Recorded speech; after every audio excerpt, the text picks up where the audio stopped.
Fatty Legs, a true story, written by Christy Jordan Fenton and Margaret Olaman Pokiok Fenton. Artwork by Liz Amini Holmes.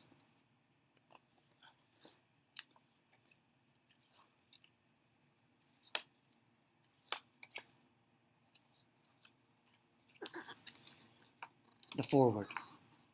Dear reader, you are about to read a rare story.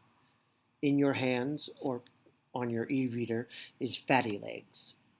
It is rare because it is written by an indigenous person and it tells the truth about history and the experience of Olaman, the little girl in Fatty Legs. Most of the children's books, television shows, movies, and lessons in your school books do not tell the truth about what happened to indigenous peoples when Europeans came into their homelands several hundred years ago. Most of the stories are biased, and that means they show things in favor of one group over another, in a way that is often inaccurate and unfair. People who are not indigenous have been writing biased stories about indigenous people for hundreds of years. You probably read a lot of books like them already. In many schools, children in 3rd and 4th grade read Little House on the Prairie. This series of books makes it seem like Laura Ingalls and her family were doing a good thing, settling America. But it ignored the fact that the land that they were settling on belonged to indigenous people and their families. White people did terrible things to indigenous people when they came to what they called the New World.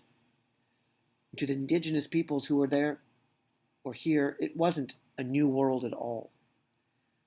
We had been on our lands for thousands of years, building towns and establishing trading networks. At first, Europeans took indigenous land and forced many indigenous peoples onto reserves, more commonly called reservations, in the United States. In the 1800s and 1900s, they took indigenous children away from their families. The children were taken to schools that tried to make them give up their language and culture. Olaman went to one of these schools. Today, more indigenous people are writing stories about their lives and history. Fatty Legs is one of those books. I am glad that it was written, and I am glad that you are reading about Olaman. If you want to read more books by indigenous writers, take a look at The Birch Bark House by Louise Erdrich. She's Ojibwe. And when you get to middle school, you can read Rain Is Not My Indian Name by Cynthia Leach Smith, or Letich Smith. She's Muskogee Creek, and her family and her stories are about Muskogee Creek girls and their families. And when you are in high school, read This Place, 150 Years Retold. It is an eye-opening graphic novel anthology featuring work by many indigenous authors and artists. Government leaders in the United States and Canada wanted indigenous people to stop being who we are, but we are persistent. Our lives as indigenous people mean a lot to us.